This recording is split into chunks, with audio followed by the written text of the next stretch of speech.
ताली के साथ स्वागत करते हैं आखिरी वक्ता दोनों पक्ष की तरफ से सत्य प्रकाश मिश्रा जो कि पक्ष में बोलेंगे और हमारे साथ में मृत्युंजय तिवारी जी। तालियों के साथ बहुत बहुत अभिनंदन। अब देखिए बिहार में चुनाव है और यही दोनों पार्टियां दो दो हाथ करने वाली हैं, लेकिन यहाँ पर 2 मिनट में आपको क्या समझा पाती है? अभी तक किसी ने हाथ कोई उठा रहा है? बदलना है? पहली बार हो रहा है, ये पहली बार हो रहा है। माइक लेके जाने दीजिए सर प्लीज। ये ऐतिहासिक लम्हा है, ये ऐतिहासिक लम्हा है। 3 लोग, आपको तो मैंने देखा था प्रियंका जी के लिए ताली बजाते हुए, फिर भी दिल बदल गया। मुझे लगता है कि भाजपा जो है, ये अगर हम सिर्फ राजनीति करते हैं तो राजनीति में संस्कृति और धर्म का कितना हस्तक्षेप है। भाजपा जो सांस्कृतिक जो ऐसे अयोध्या मंदिर हो गया, तमाम उस तरह की जो सांस्कृतिक विरासत की बात करती है, तो फिर हम इसको क्यों ना लाएं? जिस देश में तमाम राजनीतिक पार्टियां हैं तो वहाँ पे सांस्कृतिक धरोहर की बात क्यों ना करें? तो तुम्हारे ये ज्ञान चक्षु यहाँ पर खुले या पहले से खुले हुए थे? अभी जैसे इन्होंने तमाम योजनाएं बताई कि जो हम सिलेंडर गैस दिए या आवास योजना दिए और तमाम इस तरह की चीजें दिए, उस पर कहीं ना कहीं सरकार ठीक बैठती है। गमछा यहाँ रख दो। बहुत खुश हो रहे हैं। चलिए उधर चलिए, आप दोनों बताइए एक एक लाइन में। मैम चाहे पार्टी कोई से भी हो, लेकिन उन्होंने काम किया है, बीजेपी पार्टी ने काम किया है। क्या किया है? राम मंदिर बनवाया है, इतना बड़ा काम किया है। जानबूझ के लिया था क्या नीला गमछा? जो देश के लिए काम कर रहा है हम उसके साइड है। जैसे धारा 370 हटाया। तुम लोग डटे हुए हो कि नहीं हो बाकी? हाँ, तुमने मुझे शुरू में कहा था इम्पैक्ट ज्यादा होगा। चलिए ठीक है, आप दोनों भी आइए, यहाँ गमछा रखिए, ताली बजाइए भाई, आपकी तरफ जा रहे हैं। गमछा ले लीजिए, लाल गमछा। हाँ? मैम जो देश के लिए काम करेगा हम उनके साथ हैं। धारा 370 इस देश के लिए आवश्यकता थी, इसलिए हम उनके साथ हैं। अभी लोग जा रहे हैं, पक्ष बदल रहे हैं।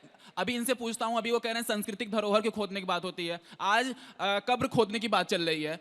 मैं कहता हूं आप शाहजहां की भी खोद दीजिए, अकबर भी खोद दीजिए। अगर उसके खोदने के बाद इन लोगों को अगर बैंक और रेलवे में नौकरी मिल जाती है तो खोल दीजिए, हम खोदेंगे, हम जैसे भी खोदेंगे। मैं कहता हूं, मैं अभी छात्र हूं, लेकिन आज कब्र खोदने की बात चलती है। मैं भी राम भक्त हूं, मैं भी राम को बहुत मानता हूं, राम को पूछता हूं, लेकिन जहां जहां राम आए, आप सर क्यों हार गए? हमको भी लगा था 400 पार हो जाएगी, हमें मानते हैं, हम भी अयोध्या जब से मंदिर बना है तब से 4 बार अयोध्या जा चुके हैं, दर्शन किए हैं। लेकिन सर जब प्रजा ही दुख से परेशान है, जब प्रजा ही दुखित है, तो कहाँ का रामराज? भाई लोग कह रहे हैं कि नौकरी कहाँ से मिलेगी? कौन बोलेगा इधर से?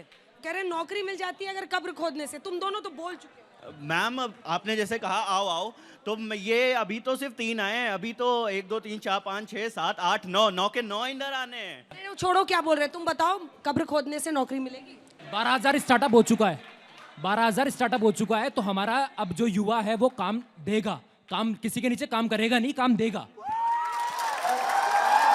सत्य प्रकाश मिश्रा जी, इस मोशन के पक्ष में आपका समय शुरू होता है अब। चूंकि बात किसी बच्चे ने कब्र से शुरू की है कि कब्र खोदने से नौकरी नहीं मिल सकती, बिल्कुल नहीं मिल सकती, लेकिन मोदी जी की कब्र खोदने वालों को औरंगजेब की कब्र की बड़ी चिंता हुई थी, इसका जवाब दिया गया था।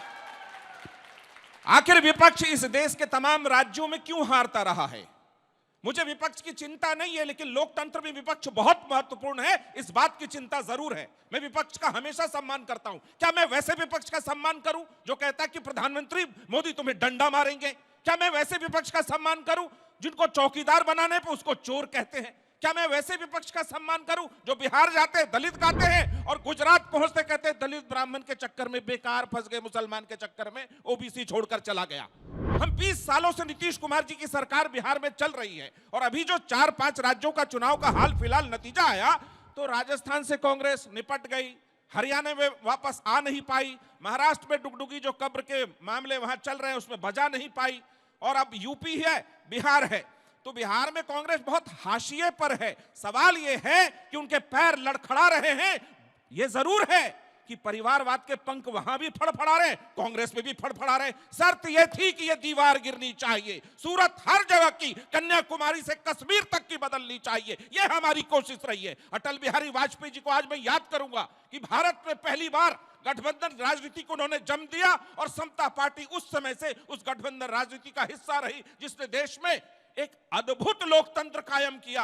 आज सोशल मीडिया है जहां पल पल की खबरें हैं, चुनौतियां बड़ी हैं, हर बात पर चुनौतियों को शिकस्त देते हुए हम सरकारें बनाते हैं। विकास दर बिहार का 14.27% है। महिलाओं को अगर आरक्षण देने की बात हुई तो देश की संसद से लेकर के पंचायत तक में बिहार में नीतीश कुमार जी ने 50% दिया, हर जाति और हर वर्ग हर धर्म को दिया। और केंद्र में मोदी सरकार ने महिलाओं को सशक्तिकरण करने के लिए आरक्षण दिया। हम वैसे सत्ता की बात समय करते हैं। समाप्त हुआ। नीतीश कुमार की पार्टी का समय समाप्त हुआ और तेजस्वी यादव की पार्टी का समय मोशन के विपक्ष में शुरू होता है। अब देखिए, ठीक है कि हमारे विरोधी जीत रहे हैं, लेकिन हार के बाद ही जीत है, जिंदगी की यही रीत है। अभी हमारे जेडीयू के भाई बोल रहे थे, अपनी पार्टी का अपने नेता तक का नाम नहीं लिया, ये हैसियत हो गई जेडीयू की।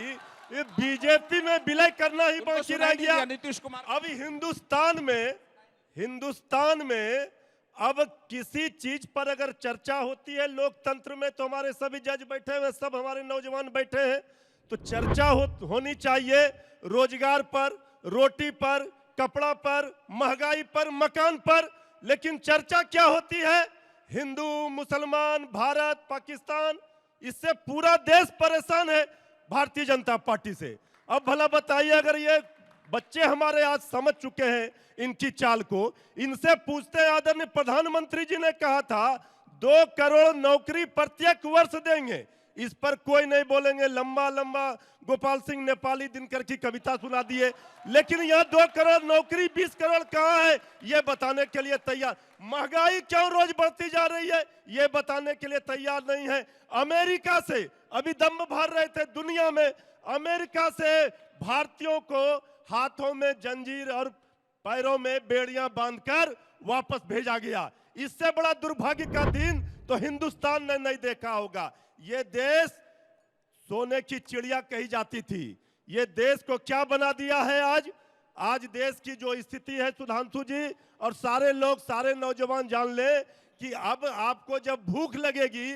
आप कहेंगे रोटी कहाँ है, नौकरी कहाँ है, ये कहेंगे मंदिरों में जाकर के नमाज पढ़िए, मस्जिदों में जाकर के हनुमान चालीसा पढ़िए। ये यही करेंगे, दंगा फसाद उन्माद कराएंगे, देश को बांटेंगे, समाज को तोड़ेंगे, भाई भाई में लड़ाई लड़ाएंगे, लेकिन शांति सद्भाव भाईचारा नहीं समय लाएंगे। समाप्त हुआ। आपको तो अभी बहुत वोट चाहिए, बिहार में जीतना है। कोई जो बदलने की सोच रहा है? उधर तो शांति प्रिय लोग, नीतीश कुमार वाले, अजित पवार वाले सब उधर चले गए, बदलेंगे, पलटी मार वाले पोजीशन बदलेंगे। मेरा मृत्युंजय जी से एक सवाल भी है। ये नंबर की बातें कर रहे हैं 2 करोड़ की, तो अभी आरजेडी ने कहा है कि हर महिलाओं को 2500 रुपए देंगे। बिहार का जहां बजट 2.5 लाख करोड़ है, तो आप 1.5 लाख करोड़ सिर्फ महिलाओं को दे दोगे? आप नंबर रोजगार की बातें कर रहे हो, क्या सिर्फ 2 करोड़ सरकारी नौकरी मिलेगी?